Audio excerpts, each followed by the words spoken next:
चाहे व्रत तोड़ देना, लेकिन नवरात्रि में भूलकर भी ये 4 चीजें मत खरीदना, वरना घर में छा जाएगी कंगाली।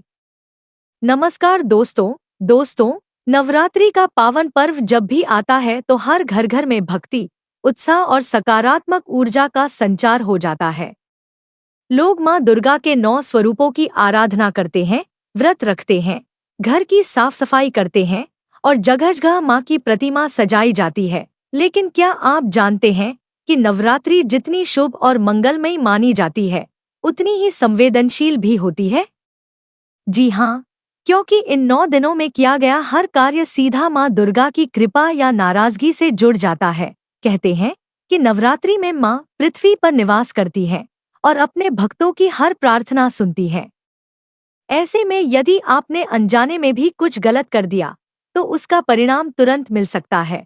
आज हम इसी विषय पर गहराई से चर्चा करेंगे। नवरात्रि के दौरान कौन सी चीजें भूलकर भी नहीं खरीदनी चाहिए, क्योंकि अगर आपने इन वस्तुओं को इस पावन समय में घर ले आए तो धन का नाश, मानसिक अशांति और परिवार में कलह जैसी स्थितियां उत्पन्न हो सकती हैं।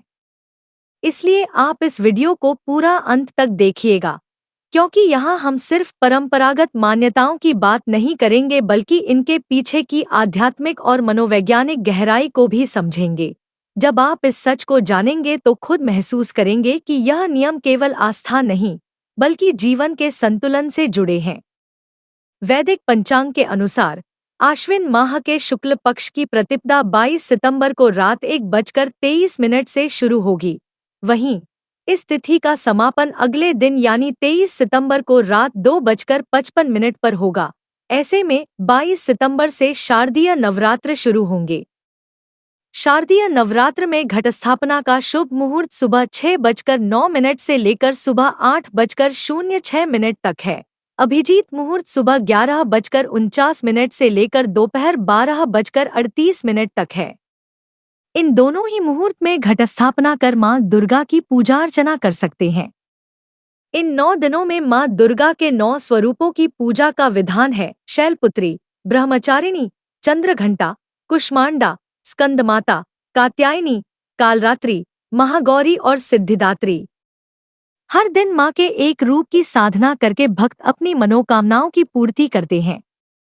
अब आते हैं सबसे महत्वपूर्ण प्रश्न पर, आखिर वे कौन सी चीजें हैं जिन्हें नवरात्रि के 9 दिनों में खरीदना वर्जित माना गया है? मान्यता है कि इन वस्तुओं को खरीदने से घर में दरिद्रता आती है, धन पानी की तरह बह जाता है और माँ दुर्गा नाराज हो सकती हैं।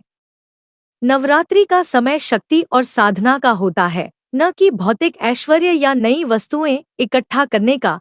इसीलिए शास्त्रों में यह स्पष्ट निर्देश दिया गया है कि इस दौरान केवल पूजा सामग्री और आवश्यक वस्तुएं ही लेनी चाहिए, शेष सभी खरीदारी टाल देनी चाहिए। कई बार लोग नवरात्रि में नया घर, नया वाहन या कीमती सामान लेने की सोचते हैं, लेकिन शास्त्रों के अनुसार यह समय आध्यात्मिक उन्नति का है, भौतिक विस्तार का नहीं। यदि इस अवधि में बड़े लेन देन किए जाते हैं तो उनमें अड़चनें आती हैं, विवाद बढ़ते हैं और धन हानि हो सकती है।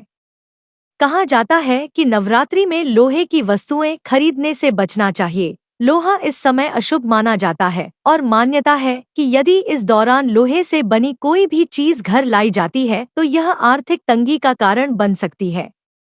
यहाँ तक कि माँ दुर्गा का क्रोध भी झेलना पड़ सकता है और व्यक्ति का जीवन दुर्भाग्य की ओर बढ़ सकता है। इसी तरह नए जूते चप्पल भी नवरात्रि में नहीं खरीदने चाहिए। ऐसा माना गया है कि जूते चप्पल घर में दरिद्रता लाते हैं और नकारात्मक ऊर्जा का वास करवाते हैं। विशेषकर शनिवार और गुरुवार को इस तरह की खरीदारी करना और भी अशुभ होता है, क्योंकि इससे अचानक परिवार पर संकट आ सकता है। मसूर दाल भी इन 9 दिनों में वर्जित मानी जाती है। धार्मिक मान्यताओं के अनुसार इसका संबंध मंगल ग्रह से है और इसके सेवन से मन में उग्र और तामसिक विचार उत्पन्न होते हैं। आयुर्वेद में भी मसूर दाल को रजोगुण को बढ़ाने वाला बताया गया है, जबकि नवरात्रि में सात्विकता को महत्व दिया जाता है। इसलिए नवरात्रि के दौरान मसूर दाल न तो खरीदनी चाहिए और न ही इसका सेवन करना चाहिए। बैंगन भी नवरात्रि में खाने और खरीदने से मना किया गया है। इसमें रजोगुण की अधिकता होती है जो सात्विक भावनाओं को कमजोर करता है। इसके अलावा यह त्वचा रोगों का कारण भी बन सकता है और काम भाव को बढ़ाता है। इसीलिए इस पावन समय में बैंगन को पूरी तरह वर्जित माना गया है। काले कपड़े भी इस अवधि में अशुभ माने जाते हैं। नवरात्रि में न केवल काले वस्त्र पहनने की मनाही है बल्कि इन्हें खरीदना भी वर्जित है। कहा जाता है कि काला रंग नकारात्मक ऊर्जा को आकर्षित करता है, जिससे साधना और पूजा का फल प्राप्त नहीं होता और मां दुर्गा का आशीर्वाद भी दूर हो सकता है। झाड़ू की खरीदारी भी इस समय विशेष नियमों के अनुसार करनी चाहिए। वास्तुशास्त्र के अनुसार शुक्रवार और मंगलवार को झाड़ू खरीदना शुभ माना जाता है, लेकिन शनिवार और शुक्ल पक्ष में झाड़ू खरीदना वर्जित है। इन दिनों में झाड़ू लाने से घर में नकारात्मक ऊर्जा का प्रवेश होता है और पारिवारिक शांति भंग हो सकती है। चावल को भी नवरात्रि में खरीदने से मना किया गया है। ऐसा विश्वास है कि नवरात्रि में चावल लाने से पूजा का फल नष्ट हो जाता है और मिलने वाले पुण्य को नकारात्मक शक्तियां ले जाती हैं। इस कारण नवरात्रि के समय चावल की खरीदारी अशुभ मानी गई है। लहसुन और प्याज भी इन 9 दिनों में पूरी तरह वर्जित हैं। इन्हें तमोगुण वर्धक कहा गया है और शास्त्रों में इन्हें राक्षसी भोजन माना गया है। कहा जाता है कि इनकी उत्पत्ति राहु और केतु से हुई है, इसीलिए इनसे गंध आती है और पूजा पाठ में इनका उपयोग नहीं किया जाता।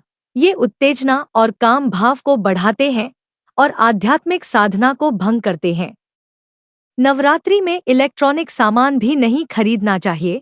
ज्योतिष शास्त्र के अनुसार ऐसा करने से ग्रह दोष उत्पन्न हो सकता है और कुंडली में स्थित ग्रहों का बुरा प्रभाव बढ़ सकता है। इसीलिए इन 9 दिनों में इलेक्ट्रॉनिक वस्तुएं घर लाने से परहेज करने की सलाह दी जाती है। नवरात्रि के पावन दिनों में दूध से बनी मिठाइयां भी खरीदने और खाने से बचना चाहिए। ऐसा कहा जाता है कि इन 9 दिनों में बनी हुई मिठाइयों में शुद्धता और सात्विकता नहीं रहती, क्योंकि दुकानों पर रखी मिठाइयों में बासीपन और अशुद्धि आने की संभावना अधिक होती है। इसका सेवन करने से साधना की शक्ति कमजोर होती है और पूजा का फल घट जाता है।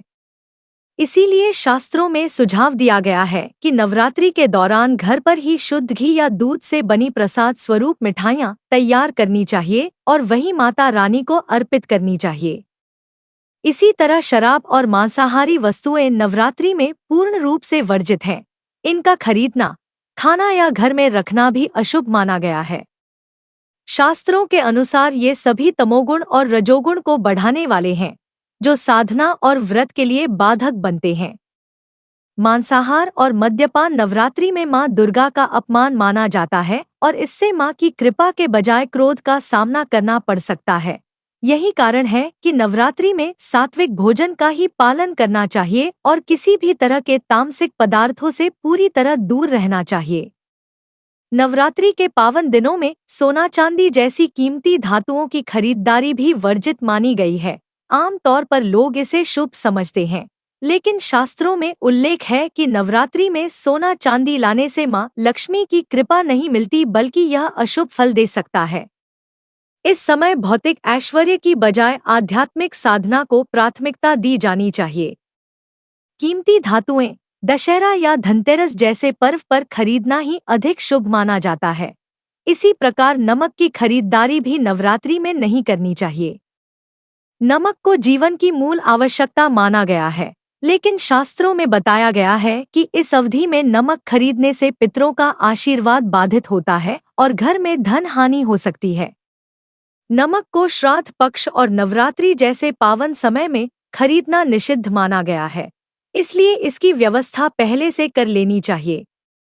दोस्तों, इसलिए आप सभी से निवेदन है कि इस नवरात्रि में अगर कुछ खरीदना ही है तो केवल पूजा सामग्री, माता के श्रृंगार के सामान और दान के लिए वस्तुएं ही लें। शेष सभी खरीदारी को 2 अक्टूबर यानी दशहरा के बाद के लिए टाल दें। अगर आपको यह जानकारी उपयोगी लगी हो तो इस वीडियो को लाइक करें, चैनल को सब्सक्राइब करें और कमेंट में पूरे दिल से लिखें, जय मां दुर्गा, जय माता रानी। आपकी आस्था और भक्ति ही इस चैनल की असली शक्ति है। धन्यवाद।